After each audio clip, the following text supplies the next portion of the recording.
तो हेलो मेरे प्यारे दोस्तों, एक बार फिर से स्वागत है आपका अपने YouTube चैनल झारखंड मार्गदर्शक में। तो दोस्तों, आज हम बात करने वाले हैं, जो इम्पोर्टेंट टॉपिक है वो है झारखंड से रिलेटेड जो भी इम्पोर्टेंट क्वेश्चन आंसर हैं उससे रिगार्डिंग हम डिस्कस करने वाले हैं। तो हमारे चैनल में जो लोग नए हैं वो कीजिए हमारे चैनल को सब्सक्राइब, और अगर आपको ये वीडियो अच्छा लगे तो लाइक कीजिए और अपने दोस्तों के बीच शेयर कीजिए, ताकि आपका सपोर्ट हमें मिलता रहे और हम ज़्यादा से ज़्यादा लोगों तक पहुंच पाए और उनकी हेल्प कर पाएँ। तो आइए बढ़ते हैं। आज का हमारा जो पहला क्वेश्चन है वो है, झारखंड बजट 2023 के अनुसार बजट का सर्वाधिक अनुपात किस क्षेत्र में खर्च करने की योजना है। तो झारखंड बजट जो है वो 22-23 में यहाँ पूछा गया है। यहाँ पे ध्यान देने वाली बात है, 22-23 में पूछा गया है के अनुसार जो बजट का सर्वाधिक अनुपात है वो किस क्षेत्र में खर्च करने का योजना है। तो इसमें ऑप्शन दिया गया है ग्रामीण विकास, स्वास्थ्य, शिक्षा और खेलकूद।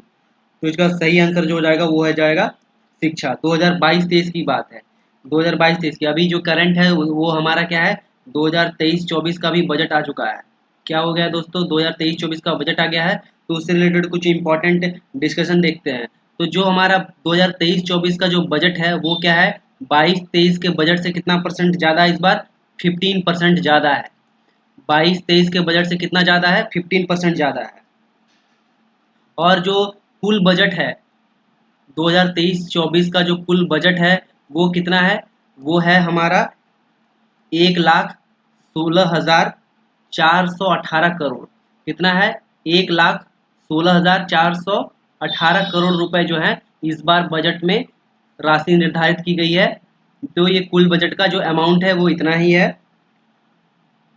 और हम देखते हैं कि कौन से क्षेत्र में कितना कितना बजट का जो विभाजन किया गया है। जैसे पंचायत सहित ग्रामीण विकास, मतलब पंचायत और ग्रामीण विकास, पंचायत और ग्रामीण विकास में कितना अमाउंट दिया गया है, वो दिया गया है 12.39%।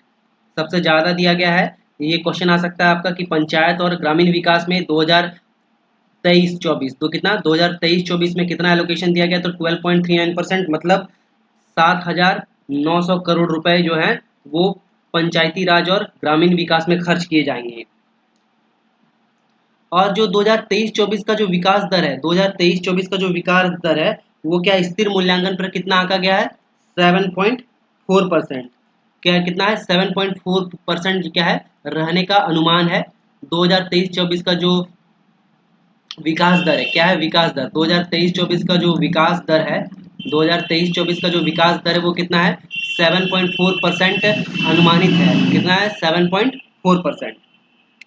इसके बाद जो इस साल जो शिक्षा में है, 2023-24 का जो शिक्षा में अनुमानित है वो कितना है, 12.8%। शिक्षा में कितना है, 12.8%। स्वास्थ्य एवं पेयजल, स्वास्थ्य एवं पेयजल में जो है वो कितना अमाउंट एलोकेशन है, वो है 9.08%।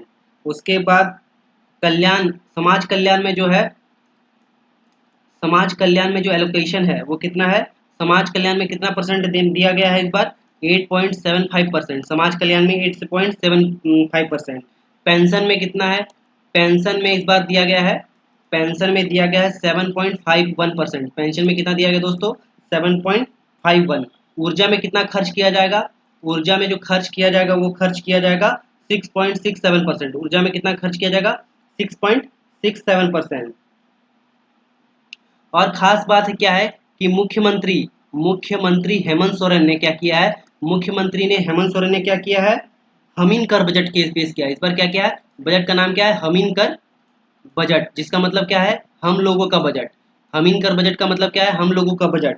और इसके साथ इसका मोबाइल ऐप भी लॉन्च किया है। तो ये भी क्वेश्चन पूछा गया है, जा सकता है कि मुख्यमंत्री ने बजट से रिलेटेड कौन सा बजट जारी किया है, तो वो है हमीन कर बजट। और उससे रिलेटेड क्या है, मोबाइल ऐप भी इसका जारी किया गया है।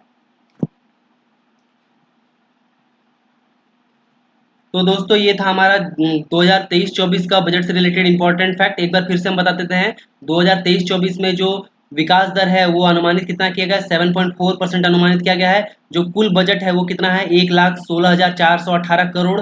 जो पंचायती और ग्रामीण विकास में सबसे ज़्यादा दिया गया है, कितना दिया गया है, 12.39% दिया गया है। शिक्षा में इस बार कितना राशि का निर्धारित किया गया है? 12.8%। स्वास्थ्य एवं पेयजल में कितना खर्च करने का है? 9.8%। समाज कल्याण में कितना खर्च किया जाएगा? 8.75%। पेंशन में कितना आ जाएगा? 7.5%। ऊर्जा में कितना जाएगा? 6.67%। और मुख्यमंत्री ने कौन सा बजट पेश किया है? हमिंग बजट जो है वो इस बार नाम दिया है। 2023-24 के बजट को क्या दिया है? हमिंग बजट नाम दिया है। और उसका साथ ही मोबाइल ऐप भी लागू किया गया है। तो ये था इम्पोर्टेंट फैक्ट। और जो 2022-23 की तुलना में कितना है? 15% ज़्यादा है इस बार का बजट। 2023-24 का जो बजट है वो 2022-23 से कितना ज़्यादा है? 15% ज़्यादा है। कितना ज़्यादा है दोस्तों? 15% ज़्यादा है। तो ये था बजट से रिलेटेड कुछ इंपॉर्टेंट फैक्ट जो आपके एग्जाम के दृष्टिकोण से इंपॉर्टेंट हो सकते हैं। जो लोग हमारे चैनल में अभी नए हैं वो चैनल को सब्सक्राइब करें ताकि आपका सपोर्ट हमें मिलता रहे। अभी ये दूसरा क्वेश्चन है कि झारखंड के कुश्ती खिलाड़ी की तस्वीर कि कौन सी कुश्ती खिलाड़ी की तस्वीर को भारतीय खेल प्राधिकरण ने लखनऊ सेंटर में लगाने की घोषणा की है? झारखंड के कुश्ती खिलाड़ी की तस्वीर को भारतीय खेल प्राधिकरण साई जो है वो कहाँ है? लखनऊ सेंटर में लगाने की घोषणा की है। तो इसमें से कौन से कुश्ती खिलाड़ी हैं? तो वो है, सही आंसर क्या हो जाएगा? चंचला कुमारी। चंचला कुमारी जो है कुश्ती की खिलाड़ी है। चंचला कुमारी क्या है? कुश्ती की खिलाड़ी है जिनका फोटो जो है लखनऊ सेंटर में लगाएगा भारतीय खेल प्राधिकरण के द्वारा। और झारखंड के जो खिलाड़ी हैं वो आदित्य कुमार। झारखंड के जो खिलाड़ी कौन है? कुश्ती के जो खिलाड़ी हैं वो कौन है? आदित्य कुमार। उनका क्या हुआ है? चयन हुआ है अंडर 15 में। आदित्य कुमार का जो है अंडर 15 में चयन हुआ है। जो खेला गया था 10 जुलाई 2022 में खेला गया था। वो ये आपसे पूछा जा सकता है कि आदित्य कुमार जो है वो कौन से खेल से रिलेटेड है? तो आदित्य कुमार भी क्या है? कुश्ती से रिलेटेड है जिनका चयन क्या हुआ था? अंडर 15 में कुश्ती के लिए चयनित किया गया था। नाम एशियन कौन से गेम में? एशियन कुश्ती चैंपियनशिप में इनका चयन किया गया था। कौन से में चयन किया गया था? एशियन कुश्ती चैंपियनशिप में चयन किया गया था। किनका? आदित्य कुमार का। आदित्य कुमार का चयन किया गया था जो अंडर 15 में कुश्ती खेलेंगे। और ये जो खेल कहाँ हुआ था? ये 10 जुलाई 2022 को हुआ था। इसके अलावा क्या है? झारखंड की जो कुश्ती कैंप के जो राष्ट्रीय कोच हैं वो कौन है? बबलू कुमार है। और राष्ट्रीय बालिका पहलवान कौन है? चंचला कुमारी है। राष्ट्रीय बालिका पहलवान कौन है? चंचला कुमारी है। और इनके जो कोच हैं, ये कोच कौन है इनके? इनके जो कोच हैं वो कौन है? बबलू कुमार। बबलू कुमार। तो ये भी पूछा जा सकता है कि कोच कौन है? तो बबलू कुमार किस खेल के कोच हैं? तो आपसे पूछ सकता है। तो ये हो सकता है कि कुश्ती के कोच हैं। अभी क्या है, नई खेल नीति के बारे में थोड़ा डिस्कस करते हैं। नई खेल नीति कब लागू किया? खेल नीति जो नई खेल नीति है उसे कब लागू किया गया? तो उसे 2022 में 10 जून 2022 कब है? 10 जून 2022 को लागू किया गया है। नई खेल नीति झारखंड में कब लागू की गई है? 10 जून 2022 को लागू की गई है। इसमें क्या है? जो ओलंपिक पदक स्वर्ण पदक जीतेगा, जो स्वर्ण पदक जीतेगा ओलंपिक में, जो क्या होगा? स्वर्ण पदक जीतेगा ओलंपिक में, उसे कितनी राशि दी जाएगी? उसे 2 करोड़ रुपए दिया जाएगा। जो ओलंपिक में स्वर्ण पदक जीतेगा उसे 2 करोड़ रुपए। जो रजत पदक जीतेगा, जो भी खिलाड़ी रजत पदक जीतेगा उसे कितना मिलेगा? उसे 1 करोड़ रुपए मिलेगा इनाम राशि झारखंड सरकार की तरफ से। और जो है कांस्य पदक जो खिलाड़ी जीतेगा, जो भी खिलाड़ी कांस्य पदक जीतेगा उसे 75 लाख रुपए। जो भी खिलाड़ी कांस्य पदक जीतेगा उसे 75 लाख रुपए दिया जाएगा। अगर कोई खिलाड़ी कोई भी पदक नहीं जीता और ओलंपिक में खेलता है, ओलंपिक में सिर्फ खेलता है, तो उसे कितना राशि मिलेगा? खेलने के लिए 5 लाख रुपए दिया जाएगा। अगर कोई भी खिलाड़ी जो ओलंपिक के लिए चयनित होता है उसे 5 लाख रुपया दिया जाएगा। कौन? नई खेल नीति 2022 के तहत, जो कब से हुआ था? 10 जून 2022 से शुरू किया गया था। इसके अलावा जो भी खिलाड़ी विश्व कप या फिर अंतर्राष्ट्रीय या फिर राष्ट्रीय स्तर के खेल खेलेगा, या फिर क्या है राष्ट्रीय स्तर के लिए खेल खेलेगा, तो उसे क्या मिलेगा? उसे 20 लाख से लेके 7,000 रुपए तक का पुरस्कार जो है वो प्रदान करने का प्रावधान है। कितना से कितना? 20 लाख, 20 लैक्स। 20 लाख रुपए से 20 लाख रुपए से लेके 7,000 रुपए तक। इसमें क्या है कि अलग अलग है। अगर आप मेडल लाते हैं तो मिलेगा, फिर आप स्वर्ण गोल्ड मेडल लाते हैं तो ब्राउन मेडल लाते हैं, सिल्वर मेडल लाते हैं तो अलग अलग है। तो टोटल राशि का जो प्रावधान है वो क्या है? 20 लाख से लेके 7,000 रुपए है। आपको 3 अलग अलग ऑप्शन दे देगा। उसमें एक ऑप्शन भी ये देगा, ये रहेगा कि राष्ट्रीय स्तर, अंतर्राष्ट्रीय स्तर और जो विश्व स्तर के जो खेल होंगे उनमें जो पदक लाएगा उनको कितने से कितने तक का इनाम की घोषणा है, तो वो है 20 लाख रुपए से लेके 60,000 रुपए तक। इसके अलावा जो कोच हैं, जो खिलाड़ी के कोच हैं, कोच को भी इनाम की राशि देने के प्रावधान है। कोच को भी इनाम की राशि दी जाएगी। वो कितना दिया जाएगा, तो जो कोच होंगे उनको मिलेगा 10 लाख रुपए से लेके 10 लाख रुपए से लेके 50,000 रुपए तक का 50,000 रुपए तक का राशि जो है वो प्रदान किया जाएगा। कोच के लिए 10 लाख से लेके 50,000 रुपए, खिलाड़ी के लिए 20 लाख से लेके 60,000 रुपए।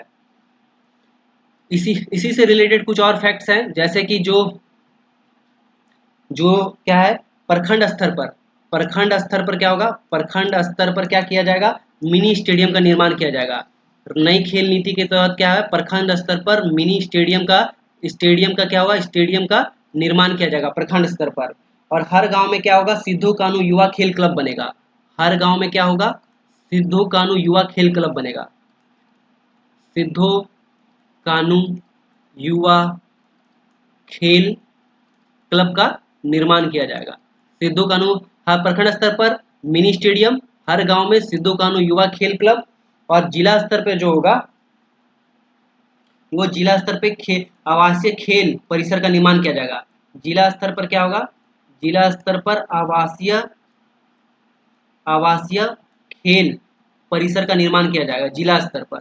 तो ये नई खेल नीति के अलग अलग फैसिलिटीज हैं जो खिलाड़ियों को दिया जाएगा। प्रखंड स्तर पर का जो निर्माण किया जाएगा वो मिनी स्टेडियम का निर्माण किया जाएगा। हर गांव में सिद्धू कानू युवा खेल क्लब दिया का बना निर्माण किया जाएगा। जिला स्तर पर जो है आवासीय खेल परिसर का निर्माण किया जाएगा।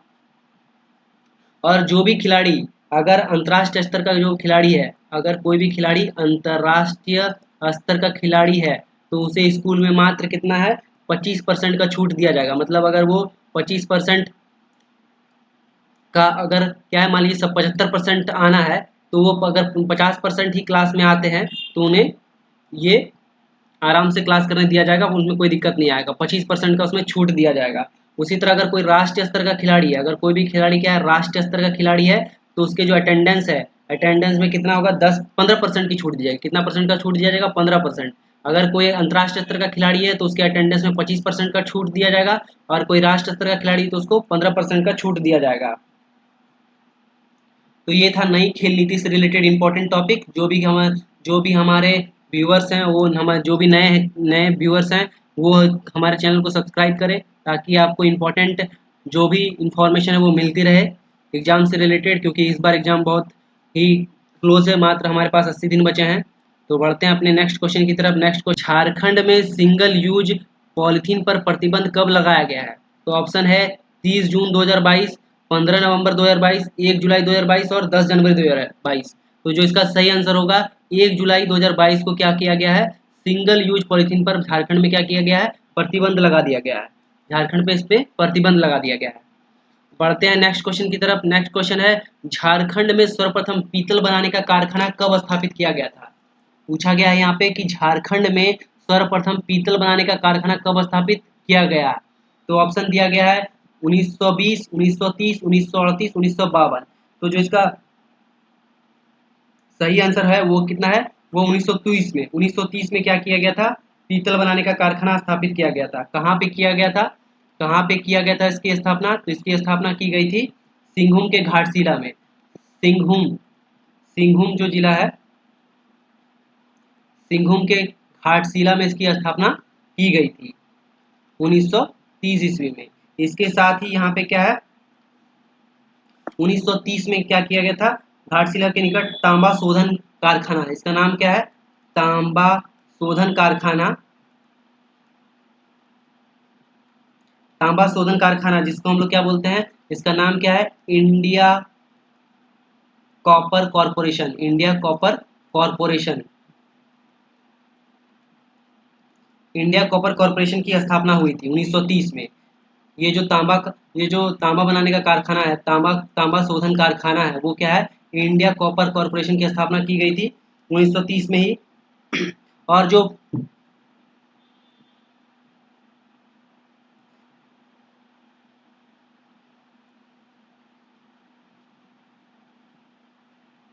और जो पहला तांबा का उत्पादन हुआ था, तांबा खान से तांबा निकाला गया था, वो कब निकाला गया था? 1924 ईस्वी में पहली बार तांबा खान से तांबा निकाला गया था।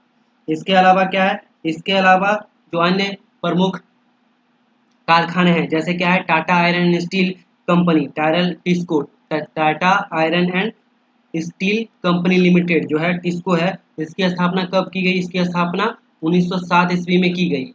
कहाँ किया गया इसका स्थापना? इसकी स्थापना साक्षी जमशेदपुर में इसकी स्थापना की गई है। और जमशेदपुर कहाँ है? यह है पूर्वी सिंहभूम में। जमशेदपुर कहाँ है? ये पूर्वी सिंहभूम में है। और किसने इसकी स्थापना की थी? इसकी स्थापना की थी जमशेद जी टाटा ने।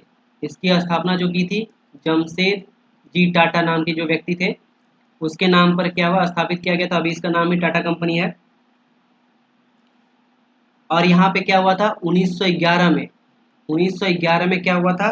पहली बार लोहा का उत्पादन हुआ था। पहली बार लोहा का उत्पादित किया गया था। और जो 1914 में जो है, पहली बार इस्पात बनाया गया था।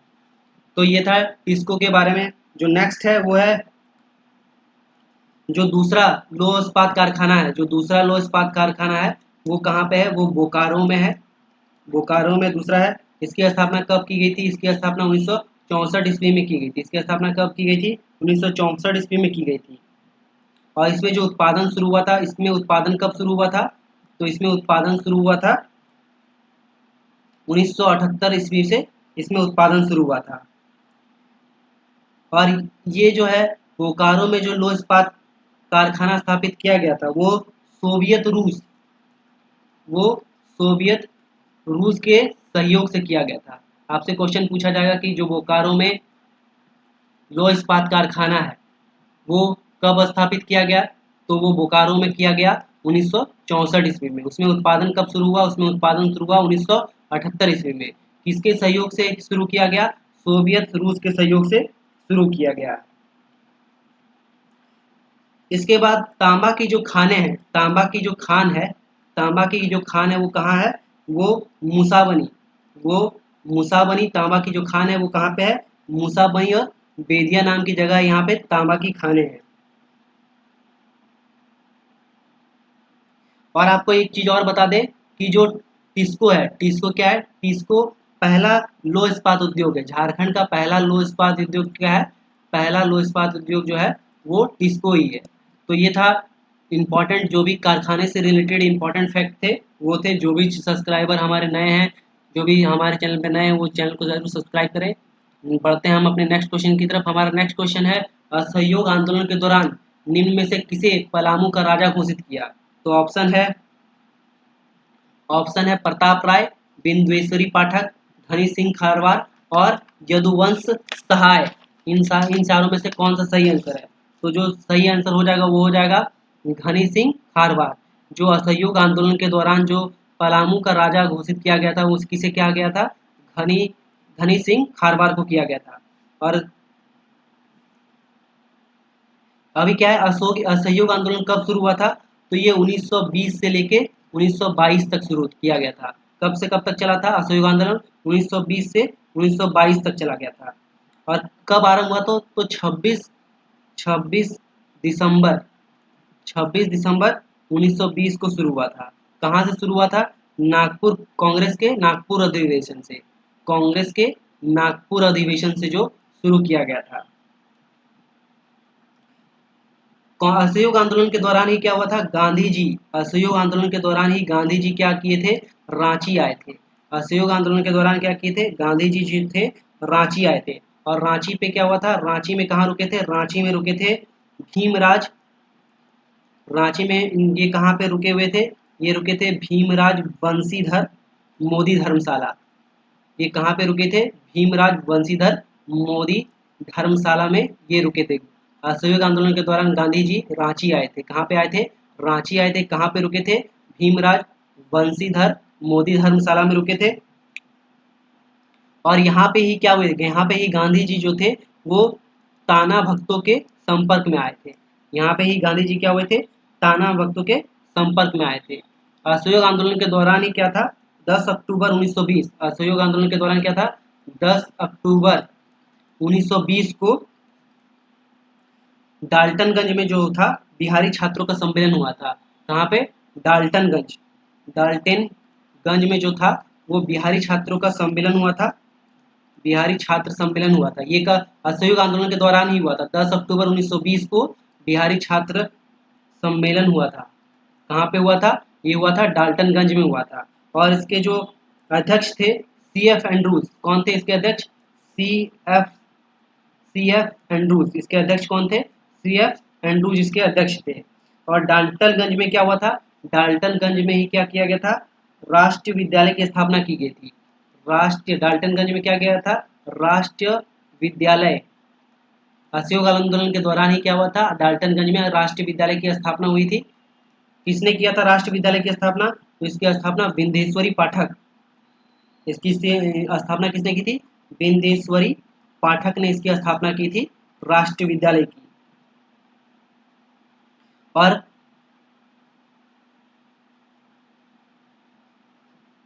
तो दोस्तों ये हमारे कुछ इंपॉर्टेंट फैक्ट थे असहयोग आंदोलन के दौरान झारखंड से रिलेटेड। झारखंड से रिलेटेड क्या था? असहयोग आंदोलन कब शुरू हुआ था? तो 1920 से 22 में शुरू हुआ था। कब डेट था एग्जैक्ट डेट? तो ये था 20 सितंबर 1920 को। कहाँ पे हुआ था? कांग्रेस के नागपुर अधिवेशन से शुरू किया गया था। तो असहयोग आंदोलन के दौरान क्या थे? गांधी जी जो थे वो रांची आए थे। रांची में कहाँ पे रुके थे? तो भीमराज बंशीधर मोदी धर्मशाला में रुके थे। और ये क्या की थी? इसी समय क्या हुआ था? ताना भक्तों के संपर्क में आए थे। असहयोग आंदोलन के दौरान ही क्या हुआ था? 10 अक्टूबर 1920 को डाल्टनगंज में क्या किया गया था? बिहारी छात्र सम्मेलन किया गया था, जिसके अध्यक्ष जो थे CF एंड्रूज। जिसके जो अध्यक्ष थे वो क्या थे? CF एंड्रूज थे। और जो इसी समय क्या हुआ था? डाल्टनगंज में राष्ट्रीय विद्यालय की स्थापना की गई थी। और जिसके जो स्थापक थे वो कौन थे? बिंदेश्वरी पाठक थे। बढ़ते हैं अपने नेक्स्ट क्वेश्चन की तरफ। हमारा जो नेक्स्ट क्वेश्चन है झारखंड के किस मंदिर में एक ही स्थल पर काली कुल की देवी उग्र तारा एवं श्री कुल की देवी लक्ष्मी की प्रतिमा स्थापित है? तो जो इसका ऑप्शन दिया गया, इसमें दिया गया उग्र तारा मंदिर लातेहार, भूखोर मंदिर धनबाद, भद्रकाली मंदिर चतरा, माँ योगिनी मंदिर गोड्डा। तो जो इसका सही आंसर हो जाएगा वो हो जाएगा उग्र तारा लातेहार। उग्र तारा मंदिर जो लातेहार में है उसी में क्या है? काली कुल की देवी उग्र तारा और श्री कुल की देवी जो लक्ष्मी है उसकी प्रतिमा स्थापित है। अब अलग अलग मंदिरों की बात करें तो वंशीधर मंदिर। वंशीधर मंदिर कहाँ पे स्थित है?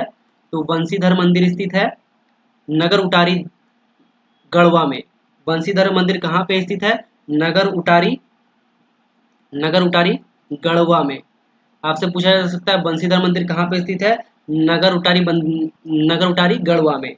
और यहाँ पे किसकी मूर्ति है? यहाँ पे अष्ट धातु की कृष्ण की मूर्ति है। किसकी मूर्ति है?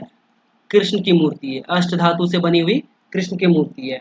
उसके बाद पूछा जाएगा कि दशाशीष देव मंदिर कहाँ पे स्थित है? दशाशीष देव मंदिर, दशाशीष महादेव मंदिर जो है, महादेव मंदिर कहाँ पे है? तो ये है जपला। ये कहाँ पे स्थित है? जपला पलामू में स्थित है। नेक्स्ट जो पूछा जा सकता है बैद्यनाथ मंदिर कहाँ पे स्थित है?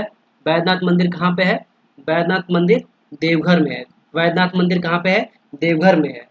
और जो ये क्या है? 12 ज्योतिर्लिंगों में से एक है। और इसका जो निर्माण कराया गया था वो क्या किसके द्वारा कराया गया था? गिद्धौर के राजवंश। गिद्धौर के जो राजवंश थे 10वें राजा, गिद्धौर के राजवंश के 10वें राजा पूरनमल किसके द्वारा कराया गया था? पूरनमल के द्वारा कराया गया था। गिद्धौर राजवंश के 10वें राजा पूरनमल के द्वारा कराया गया था। देवघर के जो बैद्यनाथ मंदिर है उसको क्या बोलते हैं? उसको रावणेश्वर मंदिर भी कहते हैं। उसको क्या बोलते हैं? रावणेश्वर महादेव के नाम से भी जाना जाता है। देवघर के बैद्यनाथ मंदिर को रावणेश्वर महादेव मंदिर के नाम से भी जाना जाता है। इसके बाद आता है युगल मंदिर। युगल मंदिर कहाँ पे है? युगल मंदिर कहाँ पे स्थित है? युगल मंदिर स्थित है, ये भी देवघर में ही स्थित है। इसको नौलखा मंदिर भी कहते हैं। इसको नौलखा मंदिर भी कहा जाता है क्योंकि इसके निर्माण में क्या हुआ था? 9 लाख रुपए खर्च किए गए थे। इसको क्या किया है? 9 लाख रुपए खर्च किए गए थे इसके निर्माण में। नेक्स्ट है बासुकीनाथ धाम। ये कहाँ है? ये है दुमका में। बासुकीनाथ धाम कहाँ पे है? दुमका में है। इसका निर्माण किसने कराया था? इसका निर्माण जो है बासुकीनाथ धाम जो है दुमका में स्थित है। इसका निर्माण कराया था वासुकी ताती। वासुकी तांती ने इसका निर्माण कराया था। किसने कराया था? वासुकी तांती का। इसके अलावा जो माँ योगिनी मंदिर कहाँ पे है? ये गोड्डा में। माँ योगिनी मंदिर कहाँ पे है? गोड्डा में है। और इसका जो निर्माण कराया था, माँ योगिनी मंदिर का जो निर्माण कराया था, किसने कराया था? ये कराया था चारुशीला देवी ने। किसने कराया था इसका निर्माण? माँ योगिनी मंदिर का निर्माण चारुशीला देवी ने इसका निर्माण कराया था। तो ये था इम्पोर्टेंट जो भी मंदिर से रिलेटेड फैक्ट थे वो है। इसके बाद देखते हैं नेक्स्ट क्वेश्चन। नेक्स्ट क्वेश्चन है 1857 के विद्रोह के दौरान रोहिणी गांव में तैनात 32वीं रेजिमेंट जो है वो सेना की कमान किसके हाथ में थी? तो 1857 में यहाँ पूछा गया है कौन सा गांव है? रोहिणी गांव है। कौन सा रेजिमेंट है? 32वीं रेजिमेंट। जो उसकी कमान थी वो किसके हाथों में दी गई थी? तो इसका ऑप्शन जो दिया गया है उसमें दिया गया है विल्किंसन, मैकडोनल्ड, क्लीवलैंड और कैमतसूरा। तो जो इसका सही आंसर हो जाएगा वो कौन हो जाएगा? मैकडोनल्ड हो जाएगा। तो इसको मैकडोनल्ड को दिया गया था इसका कमान। और ये जो 32वीं रेजिमेंट थी वो क्या थी? 5वीं घुड़सवार कंपनी का हिस्सा थी। 5वीं घुड़सवार कंपनी। 5वीं घुड़सवार कंपनी का क्या थी? 5वीं घुड़सवार कंपनी का हिस्सा थी।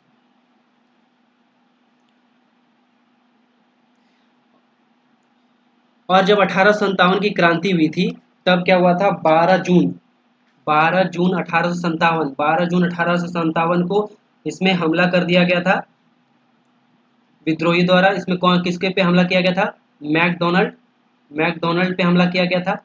और कौन थे? लेस्ली थे, उस पे भी हमला किया गया था। और तीसरे थे डॉक्टर ग्रांट। इन तीनों पर हमला किया गया था। इसी छावनी के जो ये तीनों जिसकी देखरेख करते थे उन तीनों पे हमला किया गया था, जिसमें क्या हुआ था? लेस्ली की मृत्यु हो गई थी। लेस्ली की मृत्यु हो गई थी। उसमें इसमें उसके बाद क्या हुआ था? इसका जो मुख्यालय था, इसका मुख्यालय जो था वो रोहिणी से हटाकर कहाँ कर दिया गया था? इसके बाद इसका मुख्यालय रोहिणी से हटाकर भागलपुर कर दिया गया था। कहाँ पे कर दिया था? भागलपुर कर दिया गया था। तो 1857 के विद्रोही के दौरान जो रोहिणी गांव था उसमें तैनात 32वीं रेजिमेंट का जो सेना कमान था मैकडोनल्ड था। और इसी में क्या हुआ था? जब 1857 की क्रांति हुई थी उस समय क्या हुआ था? 12 जून को क्या किया गया था? मैकडोनल्ड, लेस्ली और डॉक्टर ग्रांट पे हमला कर दिया गया था, जिसमें क्या हुआ था? लेस्ली की मृत्यु हो गई थी। उसके बाद क्या हुआ था? उसके बाद जो मुख्यालय था, मुख्यालय रोहिणी से हटाकर क्या किया गया था? भागलपुर स्थापित कर दिया गया था। और जो ये 32वीं रेजिमेंट कंपनी थी वो क्या थी? 5वीं घुड़सवार कंपनी का हिस्सा थी। 5वीं घुड़सवार कंपनी का एक पार्ट था।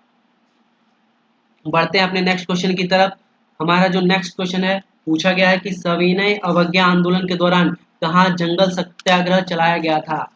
तो जो भी दोस्त हमारे यहाँ पे चैनल पे नए हैं तो वो सब्सक्राइब करना मत भूलिए दोस्तों। चैनल को सब्सक्राइब कीजिए ताकि आपका सपोर्ट हमें मिलता रहे। तो यहाँ पे जो पूछा गया है कि सविनय अवज्ञा आंदोलन के दौरान कहाँ जंगल सत्याग्रह चलाया गया है? तो ऑप्शन दिया गया है जमशेदपुर, दुमका, देवघर और चक्रधरपुर। तो जो सविनय अवज्ञा आंदोलन हुआ था उस समय कहाँ पे चलाया गया था?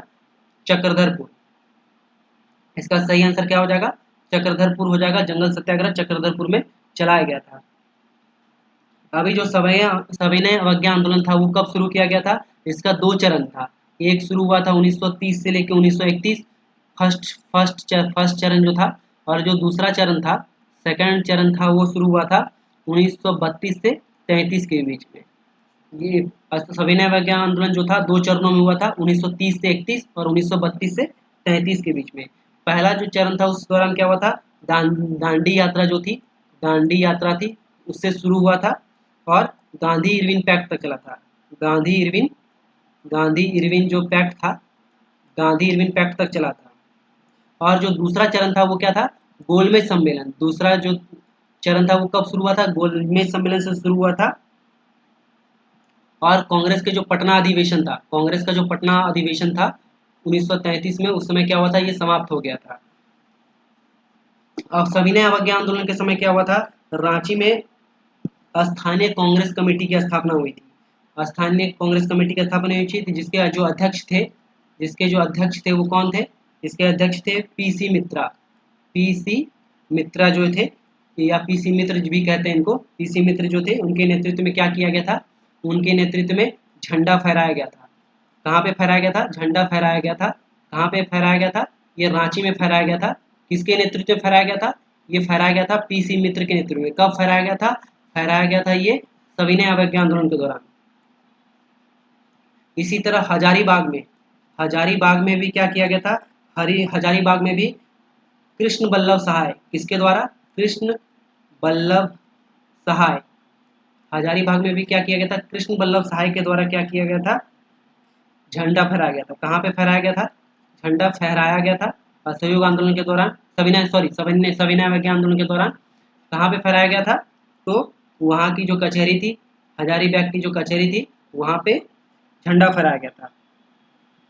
इसके अलावा जो रांची में क्या था, रांची में क्या किया गया था, सविनय अवज्ञा आंदोलन के दौरान रांची में तरुण संघ, कौन सा संघ, तरुण संघ, इस संघ ने क्या किया था, बहुत ही इंपॉर्टेंट रोल प्ले किया था।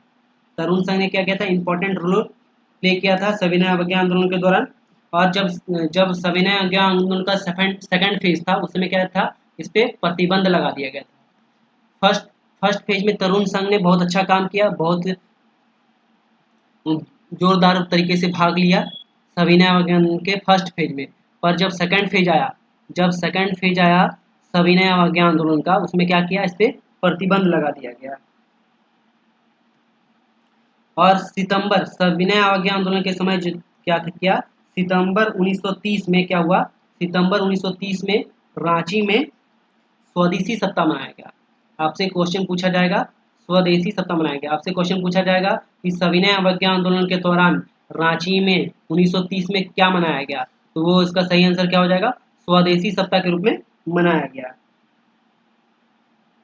और 16 नवंबर 1930 को जवाहर दिवस, 16 नवंबर 1930 को जवाहर दिवस के रूप में मनाया गया।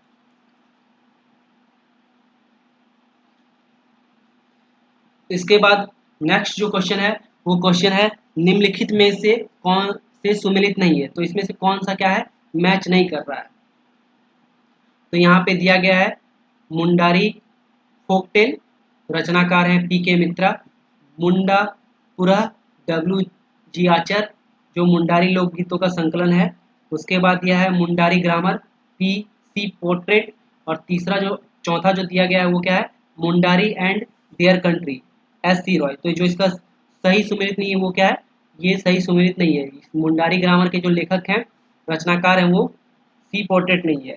तो मुंडारी ग्रामर बहुत सारे लोगों ने लिखा था, 2-3 लोगों ने लिखा था। जैसे मुंडारी ग्रामर जो लिखा था, उसमें जो प्रमुख थे उसमें कौन थे, S.J.D.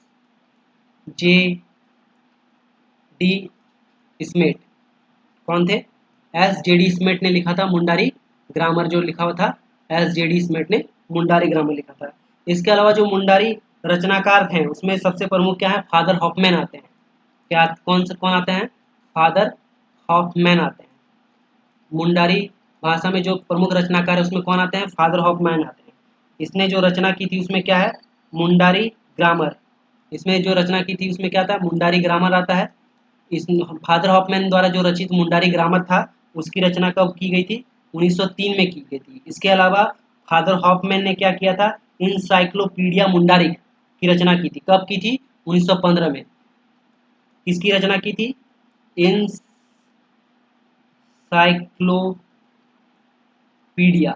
इंसाइक्लोपीडिया की रचना की थी। इसकी रचना कब की थी, 1915 में। किसने किया था, इंसाइक्लोपीडिया मुंडारी, इसकी रचना कब की थी, फादर हॉफमैन ने की थी। कब की थी, 1915 ईस्वी में की थी। तो ये था हमारा आज का टॉपिक।